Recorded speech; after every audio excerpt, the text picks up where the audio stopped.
Patient safety और staff safety के लिए ऑटोक्लेव बहुत ज़रूरी है। जो भी इंस्ट्रूमेंट इक्विपमेंट है, लिनेन या मरीज का क्लॉथ जो भी यूज होता है, उसको यूज़ करने के बाद ऑटोक्लेव करना बहुत ज़रूरी रहता है, क्योंकि उससे इन्फेक्शन के चांसेस ज़्यादा होते हैं, पेशेंट टू पेशेंट या पेशेंट टू स्टाफ। इसलिए हम ऑटोक्लेव करना बहुत ज़रूरी रहता है। तो इस प्रकार हम देखते हैं कि जो भी इंस्ट्रूमेंट इक्विपमेंट जो यूज होता है किसी भी प्रोसीजर में, चाहे वो आपका ड्रेसिंग हो, चाहे लेबर डिलीवरी हो, चाहे वो सिजेरियन हो, चाहे किसी प्रकार का ऑपरेशन हो, या इमरजेंसी में किसी प्रकार का माइनस प्रोसीजर हो, तो उससे जो इंस्ट्रूमेंट यूज होते हैं या इक्विपमेंट यूज होते हैं, पहले उसे हम सर्फ या साबुन जो भी हम क्लीनिंग एजेंट हमारे पास है, उससे आगे उसको क्लीन करते हैं। क्लीन करने के बाद उससे 1% ब्लीचिंग सोल्यूशन या 0.5% ब्लीचिंग सोल्यूशन, जैसा इंस्ट्रूमेंट इक्विपमेंट लिनेन हो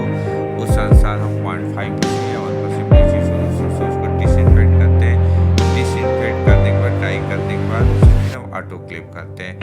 ऑटोक्लेव हमारा ऑटोक्लेव करने का 3 प्रोसेस है। अगर हमारा इंस्ट्रूमेंट कपड़े में लपेटा हुआ नहीं है, अनरैप्ड है, तो उसको 20 से 25 मिनट तक टेम्परेचर और प्रेशर फिक्स होता है, 121 डिग्री टेम्परेचर और 1 प्रेशर। अगर वही इंस्ट्रूमेंट अगर हम कपड़े में लपेट कर ऑटोक्लेव करते हैं, तो हमारा क्या नाम है 25 से 30 मिनट उसको रखते हैं, जिसमें टेम्परेचर फिक्स रखते हैं 121 डिग्री से और 15 पाउंड प्रेशर।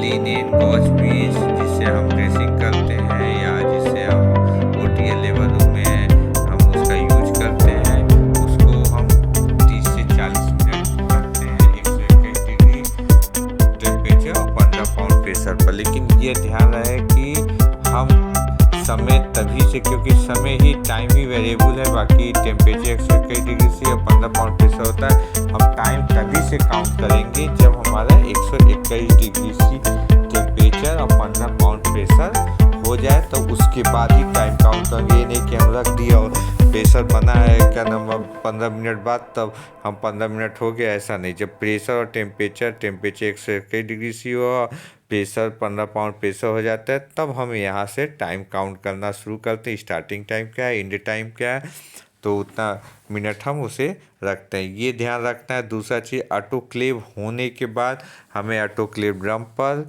स्टिकर चिपका देना है, जिस पर डेट और टाइम दोनों लिखा हो, ना कि केवल डेट और टाइम दोनों लिखा हुआ। उसका सबसे बड़ा रीज़न है कि अगर हम ड्रम खोलते नहीं हैं तो हम 72 घंटा तक उसे यूज कर सकते हैं।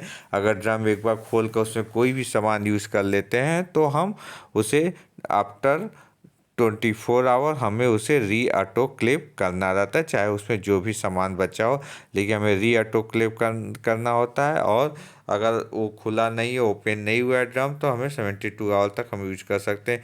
ड्रम हमेशा कोशिश करना चाहिए कि ड्रम की साइज़ छोटी हो, क्योंकि वर्कलोड के अनुसार ड्रम की साइज़ रखनी चाहिए, क्योंकि ड्रम की साइज़ से ही उसमें सामान रखे जाते हैं। वो री ऑटोक्लेव करने की ज़रूरत ना हो, उतना बड़ा ड्रम हो कि उसके सारे इंस्ट्रूमेंट इक्विपमेंट या लिनेन या गॉज पीस पूरा यूज हो सके। तो ये ऑटोक्लेव के दौरान ये जो चीज़ें प्रिकॉशनली देखा जाता है, वो रखा जाता है।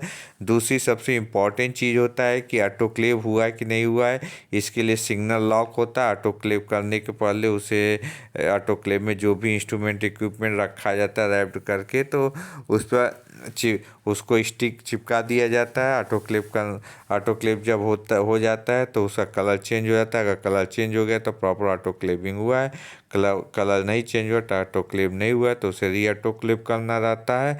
और उसे फिर उसका एक स्टिकर कॉपी में, जहाँ पर ऑटोक्लेव रजिस्टर होता है, वहाँ पर चिपका दिया जाता है, स्टिकर दिया जाता है, ताकि वो हमारे रिकॉर्ड में बना रहे हम कब कब रिकॉर्ड किए हैं।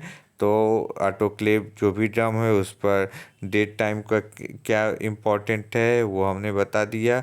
और ऑटोक्लेव रजिस्टर पर हम आते हैं, तो ऑटोक्लेव रजिस्टर में simple date time autoclave item जो भी हम रखते हैं, फिर उसके बाद रिकमेंडेड टाइम क्या है जो आइटम रखते हैं। रिकमेंडेड टाइम बता दिए हैं कि बिना रैप्ड हुआ इंस्ट्रूमेंट 20 से 25 मिनट, कपड़े में लपेटा हुआ रैप 25 से 30 मिनट और लिनियन गॉज पीस 30 से 40 मिनट रखा जाता है। 121 डिग्री सी टेम्परेचर और 15 पाउंड प्रेशर रहता है। स्टार्टिंग टाइम देखते हैं। स्टार्टिंग टाइम हम जब ऑटोक्लेव पर प्रेशर बन जाता है, 121 डिग्री सी टेम्परेचर हो जाता है, तब से हम स्टार्टिंग टाइम देखते हैं। एंड टाइम जो इसका रिकमेंडेड टाइम है वो टाइम देखते हैं। फिर उसके बगल में सिग्नल लॉक चिपकाते हैं, जो भी हमारा इंडिकेटर होता है, ताकि वो पता चले ऑटोक्लेव प्रॉपर हुआ है कि नहीं हुआ है। फिर हम सिग्नेचर करते हैं। तो ये ऑटोक्लेव का प्रोसेस होता है। इस तरह से हम कोई भी इंस्ट्रूमेंट इक्विपमेंट डिसइंफेक्ट या स्टरलाइज करते हैं, ताकि हम उसको जो यूजेबल इंस्ट्रूमेंट होता है ताकि उसको हम दोबारा यूज कर सकें सेफली, और ये पेशेंट सेफ्टी और स्टाफ सेफ्टी के लिए काफ़ी ज़रूरी होता है। थैंक यू फॉर वॉचिंग मी। अगर वीडियो अच्छा लगा हो तो लाइक शेयर और सब्सक्राइब जरूर कर दें और कमेंट बॉक्स में अपना फीडबैक अवश्य दें। Thank you so much.